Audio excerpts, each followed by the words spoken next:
जज साहब, एक तो आपकी क्या इस पर कानूनी राय है ये नशिस्तों के मामले के ऊपर, और फिर जो हलफ भी उठा लिया इसके ऊपर भी, और फिर जो इमरान साहब का सवाल है उसके ऊपर भी दे दें। देखिए, ये इसके दो तीन पहलू हैं जिनको जो है वो नजर के सामने रखना जरूरी है। पहली बात तो ये है कि जिस तरह से ये बंदर बांट की गई है नशिस्तों की, उसकी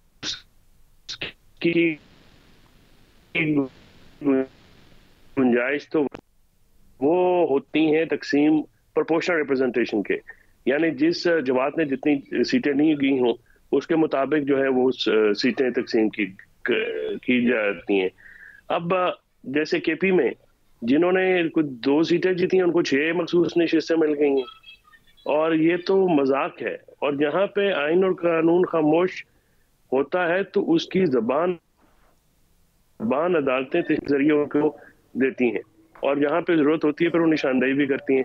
अब इशू ये है कि न रूल्स में न कानून में इस बात की गुंजाइश है कि जो सीटें जो सबसे बड़ी जमात है वो तो सुन्नी काउंसिल है नंबर के तादाद से। उस वक्त जब ये इलेक्शन हो रहे थे तो तब ये दुरुस्त बात है कि उन्होंने लिस्टें या उन्होंने नाम नहीं दिए, लेकिन इस सूरत हाल में कि बाद में आके किसी जमात में कोई जमात जम हो जाए या बहुत ज्यादा लोग शामिल हो जाएं, तो इस सूरत हाल में क्या कानून जो है बिल्कुल खामोश है। मेरी नजर में सेक्शन 104 इलेक्शन एक्ट में इस बात की गुंजाइश मौजूद है कि आप नई लिस्ट जमा करा सकते हैं।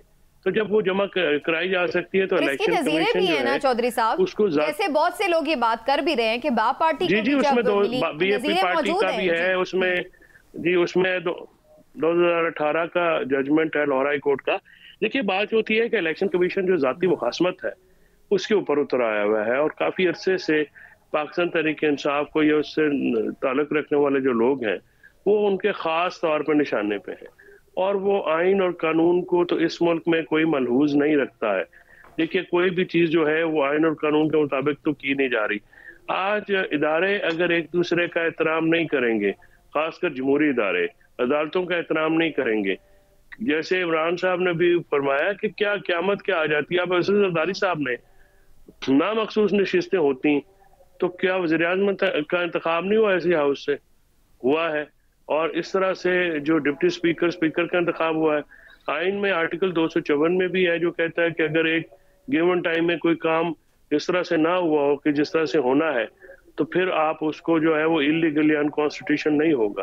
तो ऐसी सूरत हाल में अगर आपको कोर्ट ने स्टे भी दिया हुआ है तो आप ना लेते, अगर उनका वोट अगर का ना गिना जाता तो जरदारी साहब ने तो फिर भी सदर मुंतखब हो ही जाना। नंबर गेम तो उनकी पूरी है। असल में मसला सियासी तौर पर अपने लिए नंबर गेम तो उन्होंने ऐसा क्यों फैसला किया कि उनके ऊपर तौर पे तो देखे ना, नहीं सियासी तौर पे समीना आइन और कानून को आप सियासी तौर पे तो नहीं इस्तेमाल कर सकते अपने फायदे नुकसान के लिए। सब मेरे सवाल का जवाब दो ना सर वो तो दे दिया उन्होंने। सर मैंने अर्ज किया है कि जहाँ पे आइन खामोश होता है उसमें आपकी एप्लीकेशन दायर की जा सकती है, होनी चाहिए। अगर आपकी तो चोई साहब कर दे ना, चोई साहब कर दे ना, फिर चौधरी साहब बड़ी ज्यादा फीस करेंगे, कर देंगे, नहीं करेंगे कर देंगे।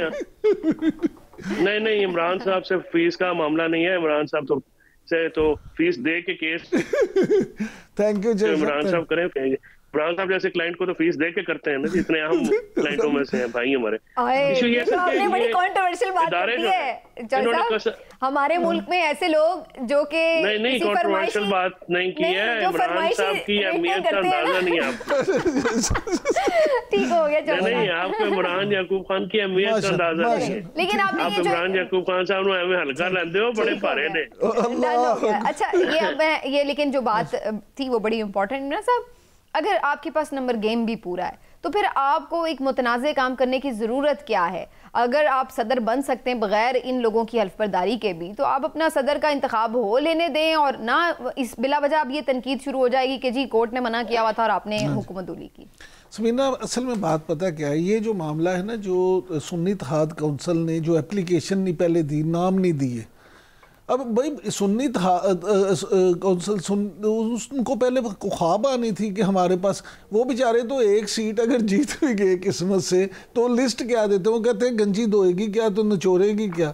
ये तो हुस्न इत्तफाक कह लें या जो भी कह लें कि जब उनका पीटीआई के साथ मुआहदा हो गया तो ये सारे उनके उसमें आ गए। लिहाजा अब जो आईनी माहिरीन जो ये समझते हैं कि ये ठीक हुआ है जो हुआ है, उनका ये मानना है कि क्योंकि उन्होंने एप्लीकेशन नहीं दी थी इसलिए वो एलिजिबल ही नहीं है। अगर वो एप्लीकेशन उन्होंने भाई उनके पास था ही नहीं तो वो क्या लिस्ट देते। तो ये सारे जो मामलात हैं ये इसी तरह हैं। जो बात आपने की जरदारी साहब के इलेक्शन की, तो देखें बज़ाहिर तो ऐसा कभी इम्कान है कि जरदारी साहब महमूद अचकज़ई साहब से दुगने वोट्स लेंगे, दुगने से भी ज़्यादा वोट लेंगे। इतने इस वक्त उनके पास सारे मामलात जो है ना उनके लिए अच्छे हैं, रावी उनके लिए सब चैन लिख रहा है। लेकिन प्रॉब्लम ये है कि अगर ये वाले वोट कम भी हो जाते तो फिर भी वो बहुत अच्छे खासे मार्जिन से जीतते। और दूसरी बात ये है कि महमूद खान अचकज़ई साहब ने जो इलेक्शन कमीशन को खत लिखा है तो वो एक तरह से शिकस्त का इतराफ़ ही है। उन्हें भी पता है, ये सबको पता है, वो तो जमहूरियत उसमें सर वो तो उन्हें भी पता है कि नंबर गेम अगर ये सारी पीटीआई की जो मखसूस नशिस्तें हैं ये उन्हें भी मिल जाएं तो तब भी उन्हें पता है कि वो नंबर गेम में तो नहीं है। लेकिन एक चीज होती है कि कम से कम कानूनी प्रोसेस ठीक हो।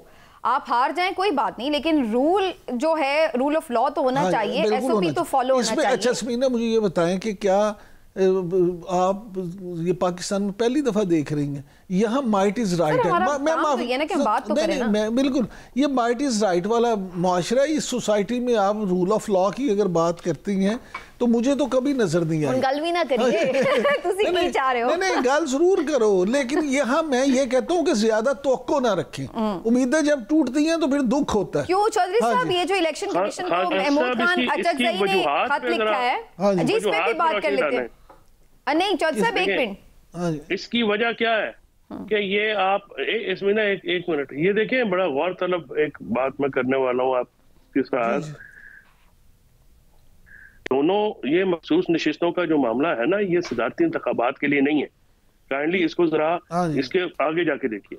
ये 2 तिहाई अक्सरियत देना मकसूद है हुकूमती इत्तेहाद को, और फिर उसके जरिए इलेक्शन के आईने पाकिस्तान में कुछ चेंजिंग्स जो है उसकी तमन्ना है वो उसको सामने। उसमें ये भी कहा जा रहा है ये एक अफवाह है या खबर है, ये अभी अनकन्फर्म न्यूज है कि इसमें चीफ जस्टिस पाकिस्तान के टेन्योर के 3 साल का भी जिक्र किया जा रहा है हलकों में कि शायद वो भी ऐड किया जाना है। तो ये जो तो बहुत सारी है ये इसको आप सिर्फ वही मैं अर्ज कर रहा हूँ सर, अफवाह अनकन्फर्म्ड है। मैंने इसलिए कहा है कि ये गैर हतमी और गैर फिर आगे सेनेट के भी इलेक्शन है ना, देखिए उनकी सीटें कम होंगी तो फिर सेनेट में भी सीटें कम हो जाएंगी। ये 2-3 इश्यूज के ऊपर आएगा ना इसका इशू। ये है कि ये मामला जो है ये इतना सादा नहीं है कि इनको हलफ उठा दिया गया है इस बात के बावजूद कि अगर स्टे की खिलाफ वर्जी हुई तो मतलब कंटेम्प्ट तो इशू की जा सकती है ना, उसमें कोई आर्टिकल 69 का मामला तो है नहीं। ये तो जब एक इलेक्शन का मामला है ये कोई हाउस के इंटरनल प्रोसीडिंग हलफ तो है नहीं। हलफ तो बिल्कुल एक लीगल इशू है, कॉन्स्टिट्यूशनल इशू है। मैं अर्ज करने का मकसद सिर्फ ये है कि ये जो गेम है ये ज्यादा पेचीदा है, इसको सिर्फ सदारती इंतखाबात की रोशनी में ना देखा जाए। इसमें और भी बहुत सारे काम ऐसे हैं। चौधरी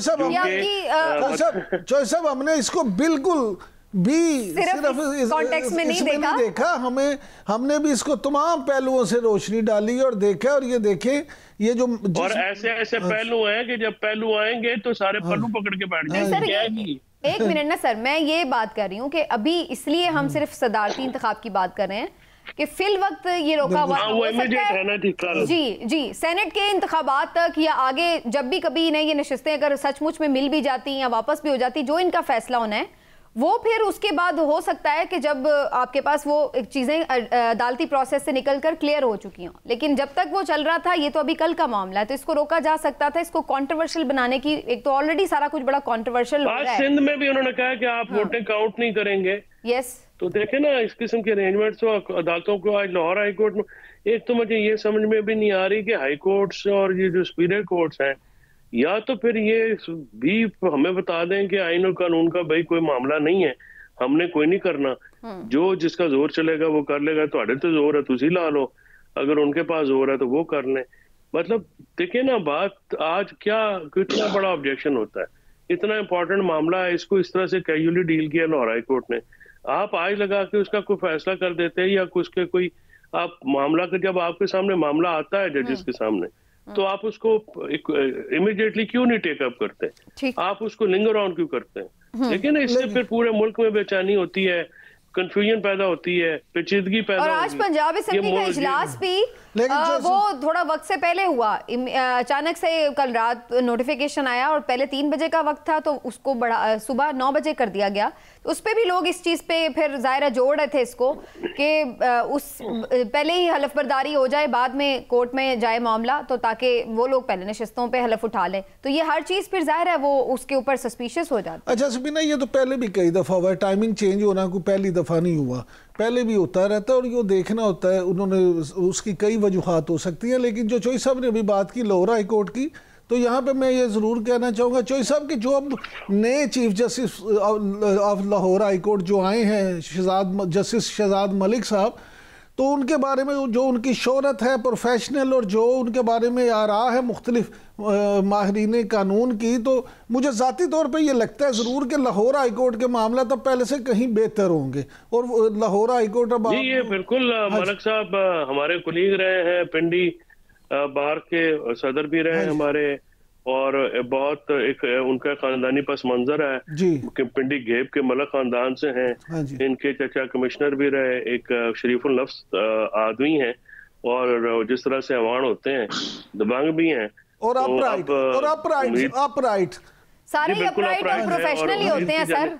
और जब आ जाते हैं सीट पे फिर हम सीखेंगे कि क्या उनका कंडक्ट रहता है, लेकिन जब भी तैनाती होती है हर कोई उसको अच्छा वेलकम करता है। बात आपकी ठीक है जी, बिल्कुल आप दुरुस्त बात कर रहे हैं, और वेलकम करना चाहिए, और वैसे भी वेलकम करना चाहिए, उसे तकवात तो रखना बिल्कुल। और वैसे भी समीना देखिए, बात ये है कि बहुत सारी हर शख्सियत में एक फ़र्क होता है। तो जस्टिस शहजाद मलिक साहब जो हैं, जो लोग उनको करीब से जानते हैं, उनका पूरा एक माजी है। उन्होंने लाहौर पिंडी बार के सदर की हैसियत से भी, वकला नुमाइंदे की हैसियत से, और फिर बतौर जज के बहुत सारे क्रूशल जो फैसले थे जिन पे उन्होंने बहुत प्रेशर भी लिया, लेकिन उन्होंने कभी भी असूल पे समझौता नहीं।